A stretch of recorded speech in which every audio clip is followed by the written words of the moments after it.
아멘. 전능하신 아버지 하나님, 하나님의 사랑과 주의 능력으로 날마다 우리의 생활 속에 함께 계심을 감사합니다.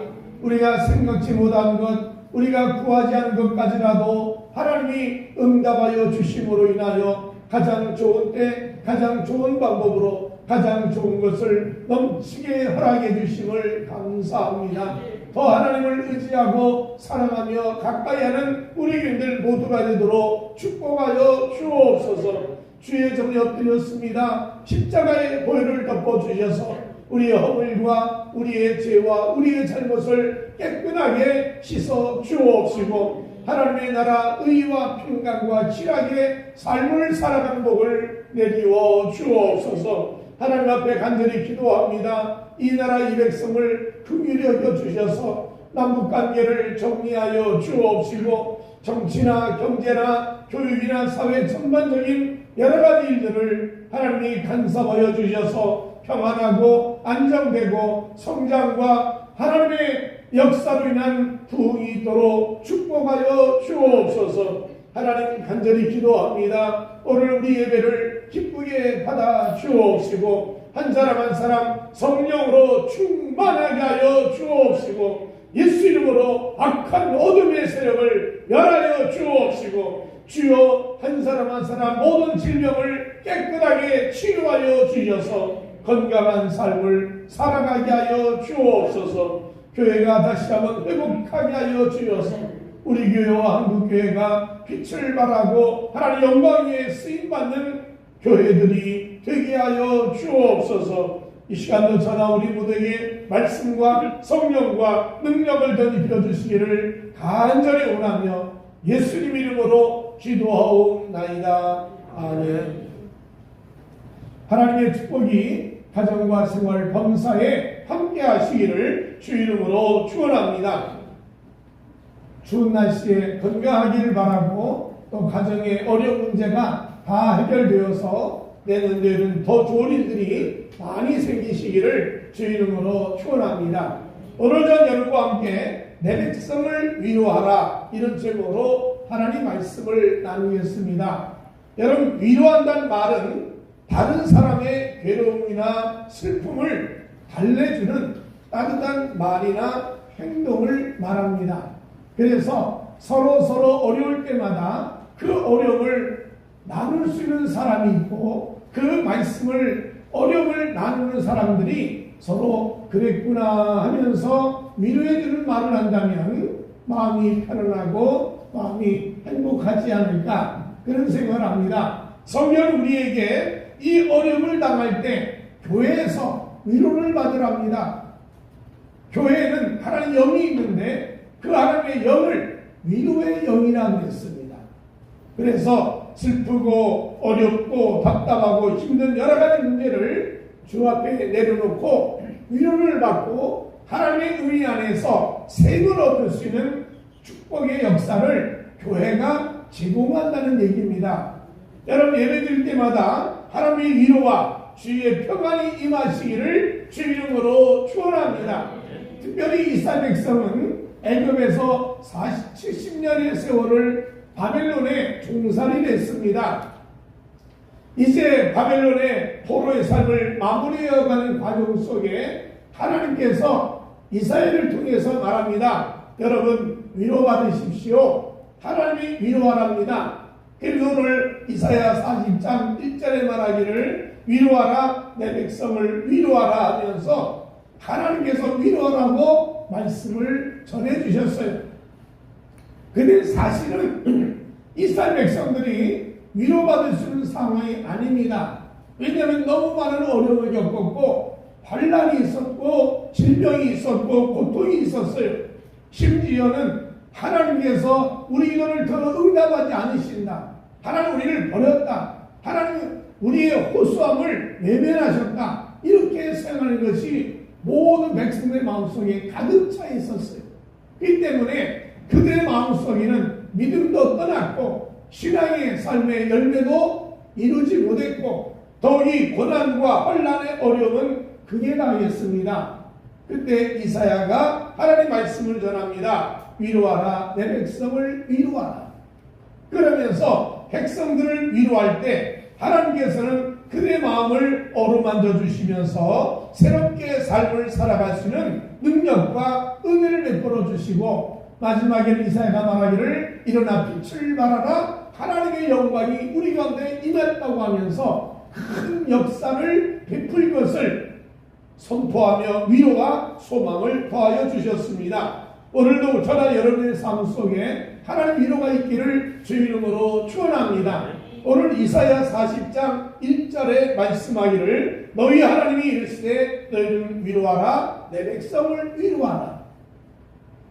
2절에 보면 너희는 예루살렘의 마음에 닿도록 말하며 그새 외치라.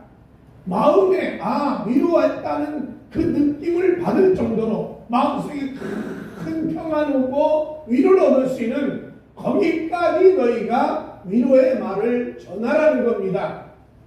오늘 이 이사야 40장 1절과 2절을 다른 현대의 성경에는 이렇게 표현합니다. 하나님이 천상에서 회의를 여시고 종들에게 말씀하셨다. 너희는 내 백성을 위로하고 격려하여라. 너희는 예루살렘에서 포로로 잡혀온 백성들을 찾아가서 이제 안심하라고 일러주어라.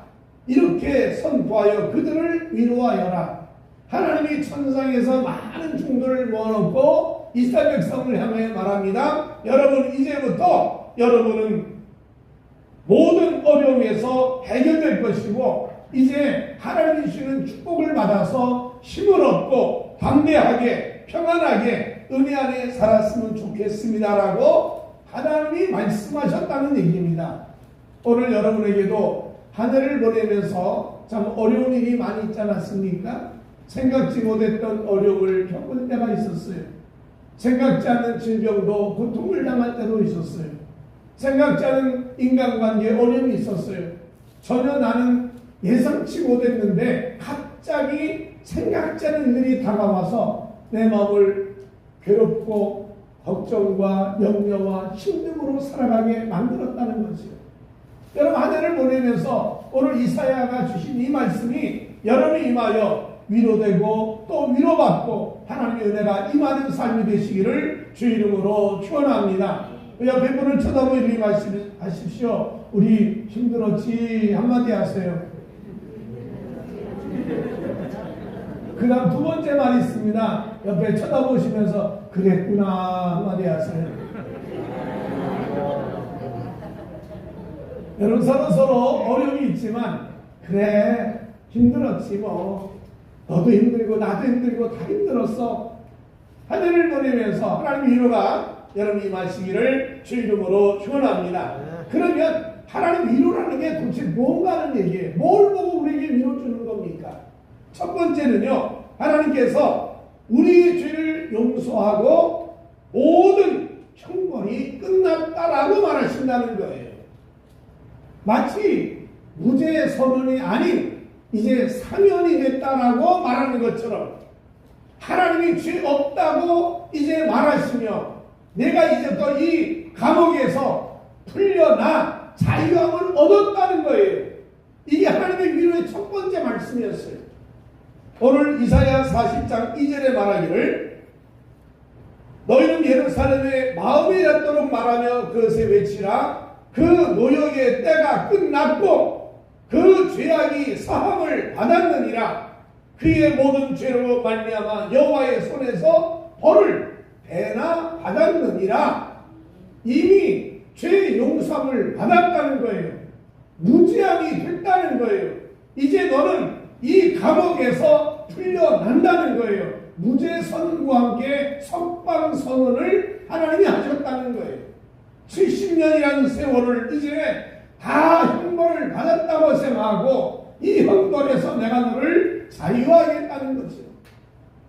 그동안 백성들은 하나님 앞에 왜 고난이 왔냐? 죄 때문에 왔다고 생각했어요. 죄를 지었기 때문에 질병이 왔고, 죄를 지었기 때문에 혼란이 왔고, 죄를 지었기 때문에 고난을 겪는다라고 생각했어요. 그래서 용이 고난당할 때 여러분 제 친구 와서 계속 말합니다. 교리적으로나 전통적으로나 경험적으로 볼 때 환난과 고난은 죄 때문에 왔다고 계속 욥을 주책하고 여러 가지 말했던 것이 욥기 아닙니까? 결국 인간은 죄 때문에 고난이 왔다는 거예요. 그래서 이스라엘 백성이 70년의 포로의 삶도 결국은 죄 때문이라는 거예요. 그런데 오늘 하나님 말씀하시기를 이 죄로 인한 당한 환난, 70년의 포로 삶, 우리의 삶의 질병, 우리 삶의 고난이 이제 끝이 났다는 거예요. 왜? 죄의 용서를 받았으니까. 오늘 저도 여러분 십자가의 보혈로 인하여 죄의 용서를 받은 줄로 믿습니다. 죄책감은 이미 떠나갑니다. 여러분 죄로 인한 고통이 해결됩니다. 죄로 인한 마음속에 갈등과 수많은 어려움을 다 풀어주셨다는 거예요. 그러면 말씀하기를 이제부터 너는 하나님의 백성으로 거룩하고 깨끗하고 새로운 삶을 살아가는 길을 열어주신다는 겁니다. 여러분 이스라엘은 왜 하나님이 나를 고난을 주는가? 왜 나에게 이런 시련을 주는가? 이유를 따가 합니다. 인간의 찌꺼기, 인간의 혼잡물, 하나님 보시기에 잘못된 성품, 이거 바로잡으려고 고난을 주시는 거예요. 이 고난 때문에 인간의 고집이 깨지고 교만이 깨지고 인간의 자의 잘못된 아침이 깨어지는 것은 고난 때문에 주어진다는 거예요.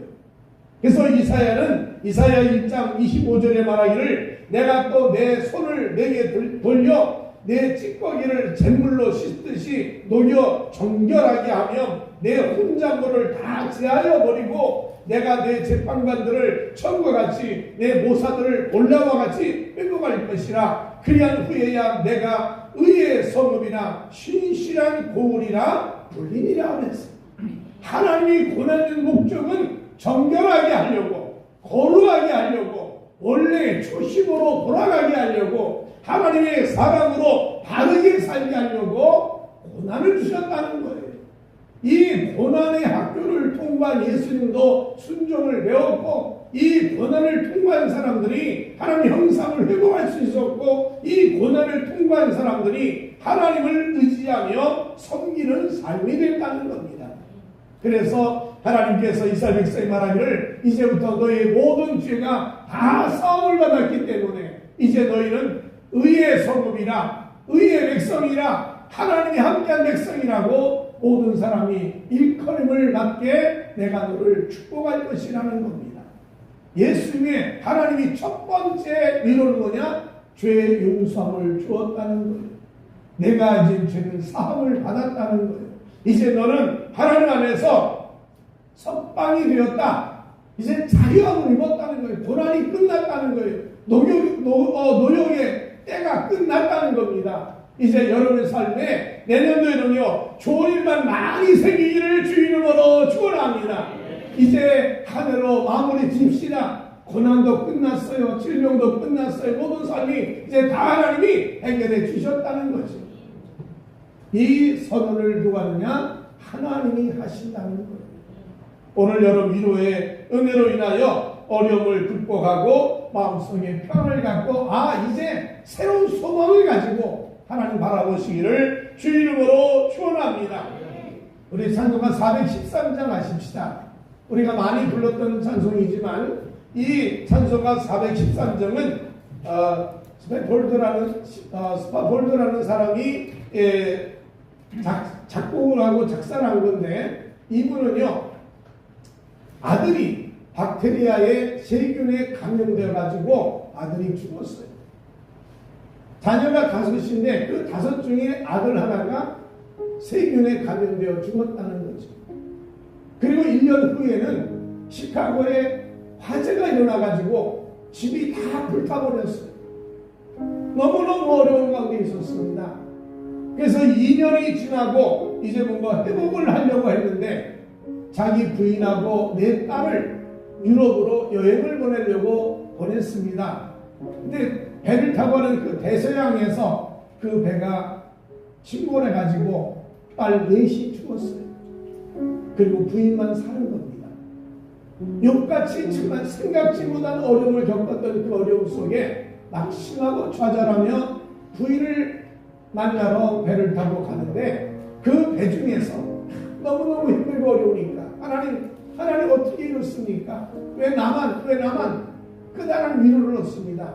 하나님 말씀하시면서 위로하고 힘을 얻어가지고 작사를 했는데 그게 바로 413장이랍니다. 이 가사를 생각하면서 환난과 어려움 중에 위로하신 하나님을 보고 그가 말합니다. 내 영혼이 편안해.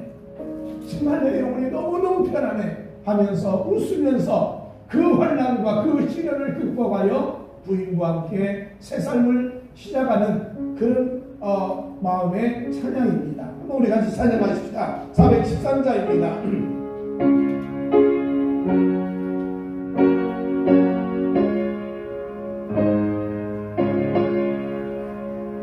내 평생에 가는 길 순간하여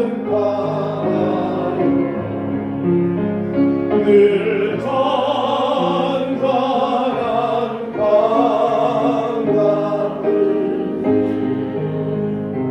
빈빈 가로구 소금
오늘 여러분 모두가 평안하시기를 주 이름으로 축원합니다. 내가 당한 고난, 내가 당한 질병, 내가 삶의 어려움, 어떻게 보면 이분과 비교하면 아무것도 아닌 것 같아요. 그럼도 불구하고 하나님 앞에 평안합니다, 평안합니다 말했어요. 여러분 눈을 감고 제 말을 따라 주시기 바랍니다. 난 불행하지 않아. 나는 행복한 사람이야. 나는 참 운이 좋은 사람이야. 나는 행복해. 나는 행복해. 예수 안에서 행복해. 여러분 모두가 다 편안하시기를 주 이름으로 축원합니다. 하나님이 우리 가운데 함께 하셔서 무죄 선언하시고 석방을 선언하셨는데 그 말 그대로 여러분 모두가 편안함으로 이겨나가시기를 주 이름으로 축원합니다. 두 번째 하나님 일은 뭐냐? 직접 와서 문제를 해결하시겠다는 거예요. 직접 우리의 삶에 개입하시겠다는 거예요. 나는 말만 너를 위로하는 것이 아니라 내가 찾아가서 내 백성을 애굽에서 바빌론에서 건져내겠다는 거예요. 오늘 하나님이 여러분의 삶에 개입하셔서 모든 문제가 해결되기를 주 이름으로 축원합니다. 이사야 40장 10절에 말하기를 보라 주 여호와께서 장차 강한 자로 임하실 것이요 친히 그 팔로 다스리실 것이다. 하나님이 직접 우리에게 오셔서 우리의 가정의 문제, 우리의 자녀의 문제, 우리의 사업의 문제, 우리의 인간과의 모든 문제를 간섭하셔서 도우시겠다는 거예요. 그냥 멀리서 위로받아라, 힘을 얻어라, 그래 잘 될 거야, 소망 가져라, 이걸로 끝나는 게 아니라는 거예요. 이사야는 말하기를 하나님이 직접 우리 가운데 오실 거라는 거예요. 찾아와서 내 손을 붙잡고 내 가정을 도우시고 내 자녀를 도우시고 내 삶을 직접 간섭하여 일하실 거라는 거예요. 그러므로 우리는 시온의 대로를 열자는 거예요. 길을 예비하자는 거예요. 축복의 역사를 바라보자는 거예요.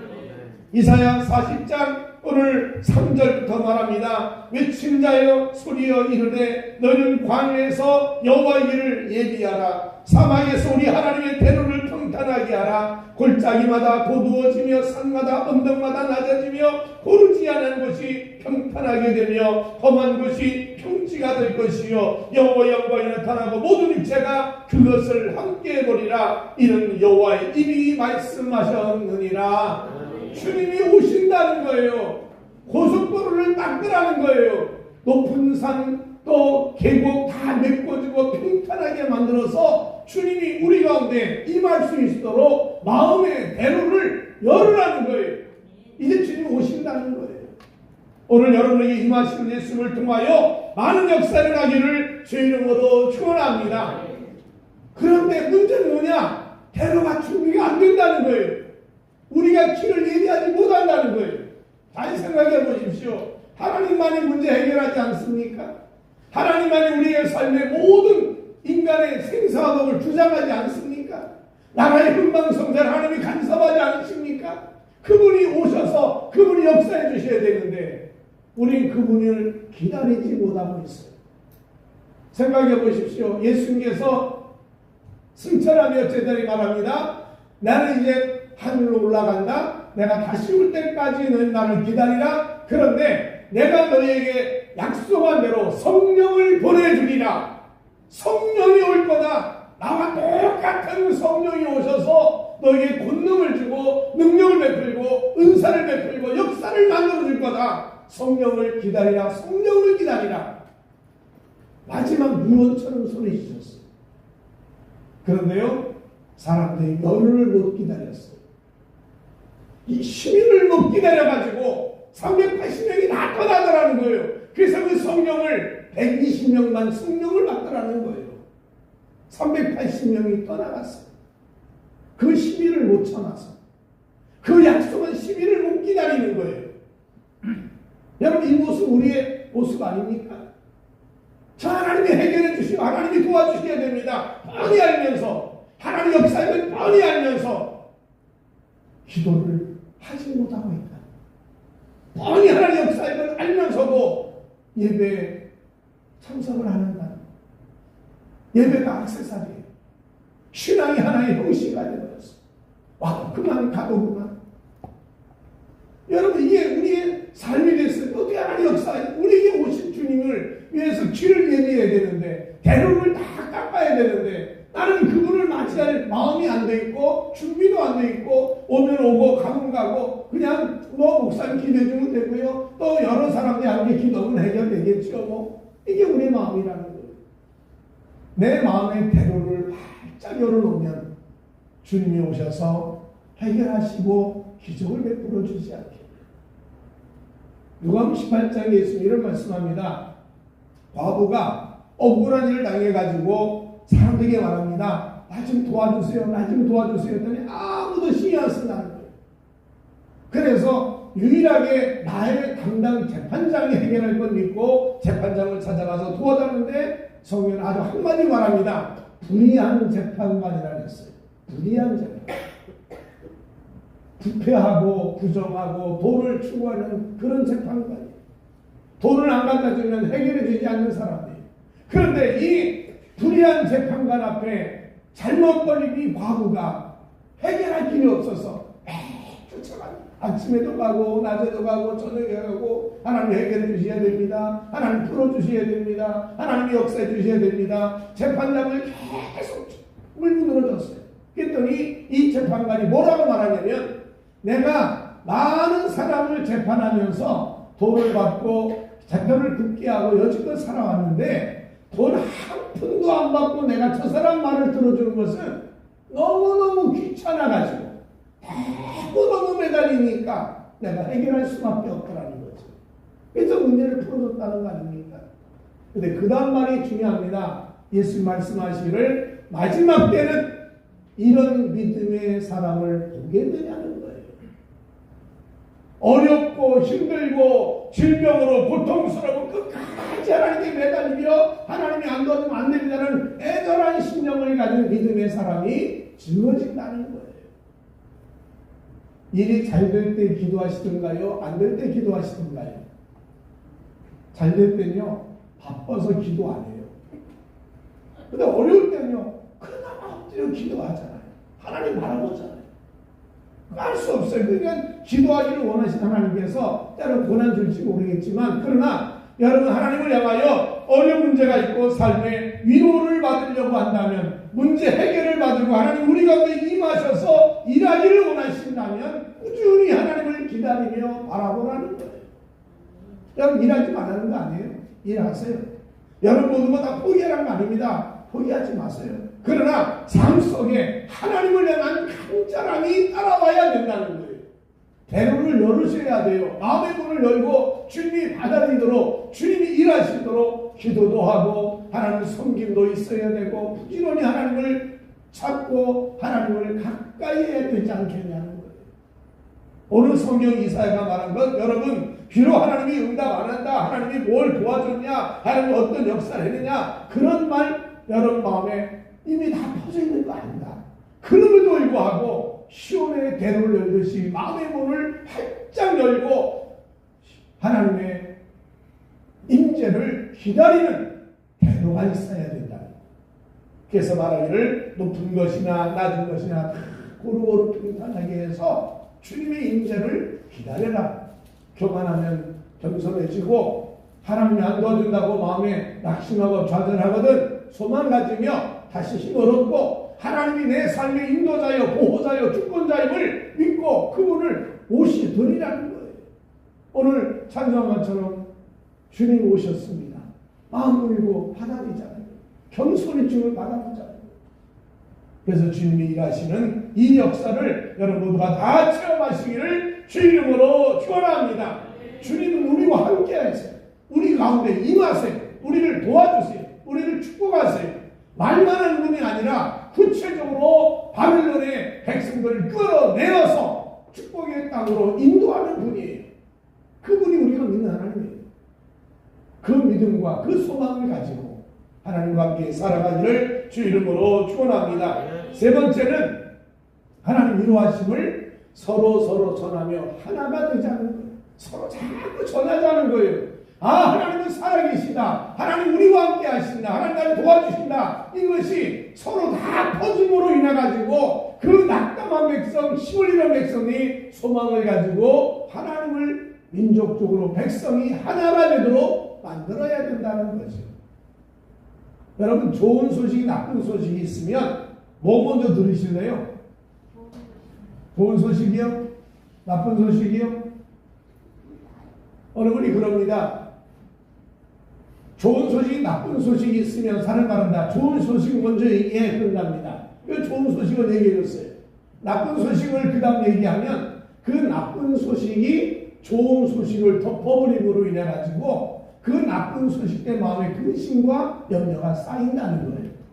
그래서 사람들이 좋은 소식, 나쁜 소식이 있으면요, 항상 나쁜 소식을 먼저 들어야 된답니다. 나쁜 소식을 듣고 낙심하고 안 됐네, 어떻게 하지? 그러는데 좋은 소식을 들으면 그 나쁜 소식을 덮어버릴 수 있다는 거예요. 그래서 이 좋은 소식이 나와 하여금 나쁜 소식을 덮어서 또 다른 앞으로 나갈 수 있는 용기를 줄 수 있다는 거죠. 근데 오늘 성경에 보면 이사야가 그런 것 같아요. 나쁜 소식하고 좋은 소식 하나 있는데 나쁜 소식을 먼저 전합니다. 그 나쁜 소식이 뭐냐면 힘들고 어려웠던 이스라엘 백성들에게 나쁜 소식이 하나 있는데 그것이 이사야 40장 6절에서 7절 말씀이에요. 말하는 자의 소리여 이르되 외치라. 대답하되 내가 무엇이라 외치리이까 하니 이르시되 모든 육체는 풀이요 그의 모든 아름다운 들의 꽃과 같으니 풀은 마르고 꽃은 시들면 여호와의 기운이 그 위에 풀이라. 이 백성은 실로 풀이로다. 인간은 별거 아니라는 거예요. 이걸 알아야 하나님의 역사를 이룰 수 있다는 거예요. 인간은 풀이라는 거예요. 인간은 꽃이라는 거예요. 금방 시들고 금방 없어지는 풀 같은 존재라는 거예요. 인간이 대단하다고요? 별거 아니에요. 여러분 나이 드신 분들 많이 계십니다만 어느 날 갑자기 보니까 내가 70이 되지 않았나요? 갑자기 어느 날 다리가 후들후들거려요. 어느 날 갑자기 눈이 잘 안 보여요. 어느 날 갑자기 내가 힘 있는 것 같은데 힘이 없어 넘어지더라는 거지. 삶이라는 게 별거 아니에요. 대단한 것 같고 그 능력이 하늘을 칠 것 같고 그런 수많은 역사를 만드는 사람이라 할지라도 인간은 풀에 불과하다. 인간은 꽃과 같다. 능력 없는 존재라는 거예요. 요즘에 100세 시대, 120세대 얘기를 합니다. 미국은 150세를 얘기한다고 그러는데 그 세월이 100세가 되든 120세가 되든 사람들이 하는 얘기지만 실제 요즘에 우리의 삶이 어떤가 보세요. 건강보험에서 하는 얘기는 85세 전후로 다 거의 돌아가신다는 거예요. 오래 살아 90세 넘고 100세 되는 거 100명 중에 2명 내지 3명이라는 거예요. 나머지 다 15세 전후로 거의 70% 이상이 세상을 나는 거예요. 아무리 100세 얘기하고 아무리 100세 얘기해 큰 소리 쳐도 인간의 한계는 벗어날 수 없다는 거예요. 오늘 성경에 말하기를 이사야에게 말하면 여러분 네가 대단한 권력 의지하고 돈을 의지하고 땅의 걸 의지하면 큰 소리 치는 거 불에 고가 갖고 아무것도 아니에요. 그거 의지하지 마라 그 얘기예요. 그러면서 좋은 소식을 내가 알려주겠다는 겁니다. 그 좋은 소식이 이사야 40장 11절에 말합니다. 하나님이 우리 가운데 임재하시는데 임재한 그분이 목자같이 양떼를 먹이시며 어린 양을 그 팔로 모아 품에 안으시며 젖먹이는 암컷들을 온순히 인도하시니로다. 하나님이 친히 목자가 되어 오셨다는 거예요. 인간은 별볼없는 존재지만 하나님 목자가 되어서 양을 품에 안고 그들을 인도하고 그들을 지도하며 푸른 주장 줄 만한 물가로 인도하시는 목자이신 예수님이 우리와 함께 하신다는 거예요. 오늘 여러분의 안내자가 예수님이신 줄로 믿습니다. 여러분 인생의 주권자가 하나님이신 줄로 믿습니다. 여러분 가정이나 사업장이나 삶의 모든 걸 이끌어가신 분이 주님이시라는 걸 잊지 말라는 거예요. 그분이 함께 계심으로 양을 품에 안듯이 여러 문제를 품에 안으시고 해결하실 줄로 믿습니다. 그 목자가 양을 치료하듯이 하나님 오늘 병을 치료하실 거예요. 그것을 모든 사람이 다 공감하며 같이 그 생각을 알므로 인하여 하나님의 역사를 이룰 수 있지 않겠냐는 거죠. 고린도전서 1장에 보면 하나님은 약한 자를 들어 강한 자를 부끄럽게 하신다고 했어요. 그 말은 하나님을 의지하고 하나님을 섬기는 자에 대한 축복을 말하는 것 아닙니까? 내가 너를 위해 일하겠다는 거예요. 그 일하심을 모든 사람이 알아야 된다는 거예요. 인간의 강점, 인간의 자랑거리, 인간의 능력만 내세우지 말고 하나님의 은혜를 구하며 살라는 거예요. 우리가 아는 것처럼 러시아의 톨스토이라는 이 작가는 공부를 너무 못해가지고 낙제 점수를 수없이 받았답니다. 그래서 교수가 말하기를 너는 배우지 마라 그랬답니다. 근데 그가 성경 읽고 하나님의 지혜를 얻어서 세계적인 명작들을 써낼 수 있는 훌륭한 작가가 됐다는 거예요. 그런가 하면 프랑스의 조각가였던 로댕이라는 사람은 예술학교를 3번이나 떨어졌대요. 왜? 넌 자격이 재능이 없다는 거예요.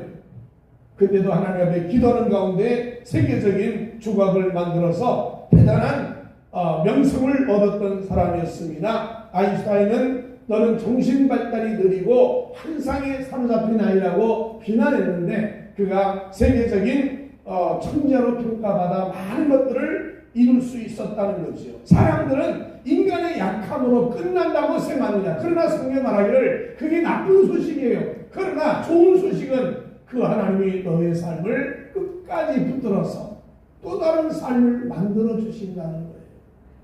그러므로 이스라엘 백성이 포로로 끌려가서 고생 시커다고 돌아와야 경제가 침체되어 있고 사회 전체가 다 어려움이 있지만 내가 다시 너를 일으켜 세우리라. 일어나라. 빛을 발하라. 내가 너에게 모든 자녀들이 안겨올 것이며 모든 지역의 재물이 너에게 찾아올 것이다. 그러면서 위로와 소망을 주셨으니 오늘 여러분 우리 모두가 다 이 말씀대로 힘을 얻어 승리하며 살아가시기를 주 이름으로 축원합니다. 이사야는 마지막으로 40장 1을 말합니다. 여러분 한번 보십시오. 이사야 40장 28절을 보십시오. 이 위로와 소망을 주면서 이사야 40장 28절에 여러분 제가 읽겠습니다. 여러분 성경을 다 펴보시기 바랍니다. 또 같이 읽어도 좋고요. 이사야 40장 28절입니다. 너는 알지 못하느냐 듣지 못하였느냐 영원하신 하나님 여호와 땅끝까지 창조하신 이는 피곤하지 않으시며 곤비하지 않으시며 명철이 한이 없으시며 피곤한 자에게는 능력을 주시며 무능한 자에게는 힘을 더하시나니 소년이라도 피곤하며 곤비하며 장정이라도 넘어지며 쓰러지되 오직 여호와를 앙마하는 자는 새 힘을 얻으리니 독수리가 날개치며 울라금 같을 것이요 다른 박질하여도 곤비하지 아니하겠고 걸어가도 피곤하지 아니하리로다. 여러분 이 힘을 얻으며 살아가기를 주 이름으로 축원합니다. 힘을 얻고 강하고 담대하게 어두운 세상을 위로받고 강하고 담대하게 주의 인도를 받아서 열매를 맺으며 문제를 해결하고 하나님 안에 축복받았음을 예수 위에서 믿은 것 받은 것 많다고 증거하며 살아가는 여러분의 삶이 되시기를 주 이름으로 축원합니다. 기도하겠습니다. 하나님 우리가 지쳐 있습니다. 힘들어 있습니다. 일하느라고 또 돈 때문에 질병 때문에 삶의 어려움 때문에 자녀 때문에 또 여러 가지 가정적인 문제 때문에 생각지 못한 수많은 문제로 인하여 우리 마음이 지쳐있고 낙심이 되고 때로는 자격지심이 생기고 하나님이 왜 안 도와주시나 원망도 생깁니다. 그러나 오늘 성경 이사야를 통해 하신 말씀처럼 우리 모두에게 위로하여 주옵소서. 하나님 위로하여 주옵소서. 일하신 주님을 만나게 하여 주옵소서. 일하신 주님을 통하여 기적을 보게 하여 주옵소서. 일하신 주님을 통하여 받은 증거 많다고 말하는 체험적인 하나님의 역사가 있게 하여 주옵소서. 예수님 이름으로 축복하며 기도하옵나이다. 우리 하나님이 삶의 위로자여 힘이 되고 능력이 되는 축복이